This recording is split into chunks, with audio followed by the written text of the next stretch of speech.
Guys, today we're going to be doing some extra practice simplifying radical expressions. So again, this will be a continuation video on what we have been doing previously. So if you are unsure on how to simplify radical expressions, make sure you check out those previous videos before trying this one. All right, so here's our first example. Now we have a radical here, and we know that we can write this as an exponent. So I have a fourth root here, so I can go ahead and rewrite this as the following. I can write 16x to the fourth, and this will all be to the 1/4 power, right? Again, that's properties of a radical. We can rewrite this as an exponent. All right, at this point, we want to go ahead and distribute this exponent within. Okay, so we'll have the following here. We'll have 16 to the 1/4 power, and then we'll have x. Well, look what happens here. We're going to do 4 times 1, which is 4, and then 4 divided by 4 is simply just going to be 1. So we just have x here, all right, and that's it. Well, think about how you can rewrite this now. We're going to go back and put it as a radical. So again, this will be to the 4th root, so we'll have the 4th root of 16, and then just x. Now, can we simplify this? Right, so remember, what number times itself 4 times, right, so there's 4 there, will give us 16. So again, what number times itself 4 times will give us 16? Well, that's going to be 2 times 2 times 2 times 2, right? So the 4th root of 16 is going to be 2. So our final answer here is going to be the following, 2x. Okay, and that's it. So that is going to be our final answer there. All right, let's try another example. So let's go ahead and erase this. And we have the following. So again, we'll have the 4th root. And then we'll have x to the 8th power, x to the 8th power, all over 3. So this is all over 3. Okay. All right, at this point, what we want to do, we want to go ahead and we want to rewrite this. So we have our radical. Well, let's rewrite it using an exponent. So we'll have this now, x to the 8th power, all over 3, and this is going to be to the 1/4. You want to go ahead and distribute that exponent within. So again, starting at the numerator, then working your way down to the denominator.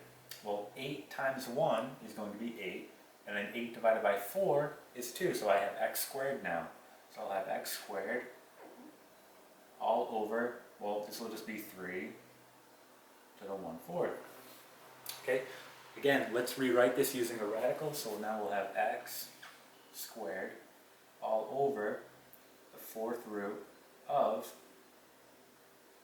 3. Now, remember what we talked about here. We cannot leave, okay, a radical on our denominator. Remember, this is called rationalizing the denominator. So mathematically, we should not leave that radical on the denominator, okay? So think about how you can get rid of that. And we talked about this in previous videos. When we want to get rid of the square root of something, right, we multiply it by itself. So for example, if I had the square root of 2, all right, if I multiply this by the square root of 2, well, that will just give me 2, right? So I multiplied it by itself 2 times because I have a root here of 2, right? Well, here I have 4. So if I want to get rid of this 4th root, I have to multiply it by itself 4 times. Okay, so for example, I'll have the following. I'll have 4th root of 3 times 4th root of 3 times 4th root of 3. 1, 2, 3, 4. And that will get rid of it, and I'll just be left with what's underneath the radical. In this case, it will be 3. Okay, so again, it's called rationalizing the denominator. We don't want to leave that radical there.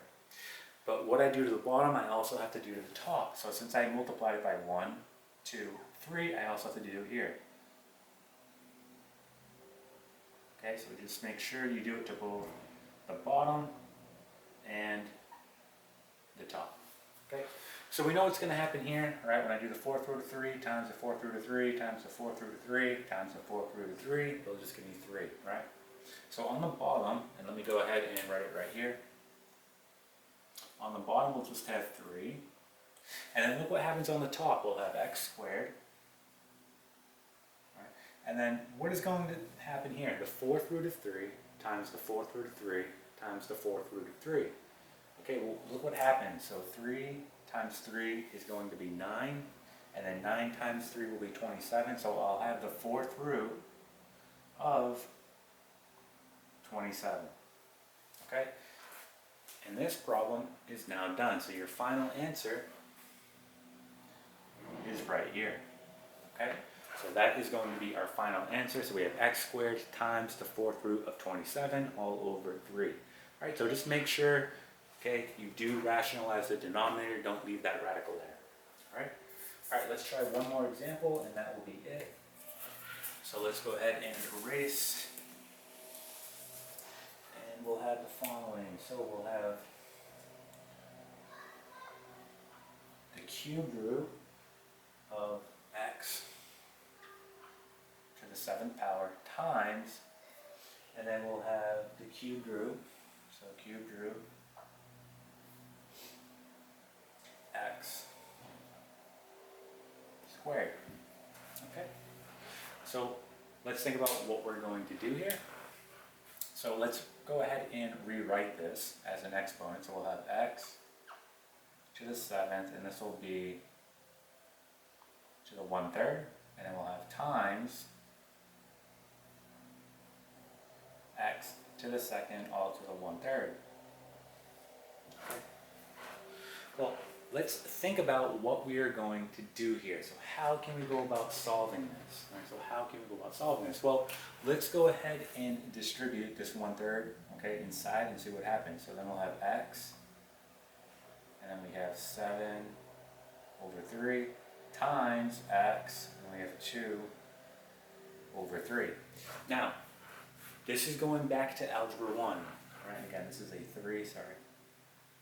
Okay, so when we have the same base, which we have here, x and x, what do we do with the exponents when we're multiplying? So we're multiplying, we have the same base, what do we do with the exponents? So again, this is going back to algebra 1, and good job if you got it. If we have the same base and we're multiplying, we add the exponents. Okay, and look how nice this is going to work out. We have the same denominator here, so we can go ahead and just add the numerators, right? So we're going to do 7 plus 2, okay, and we're going to get 9, so this will be 9 over 3, so we'll get x, and then we'll have 9 over 3, or 9 divided by 3 we know is just going to be 3. So our answer here is going to be x to the 3rd. Okay, and that will be your final answer. Great, and that is it.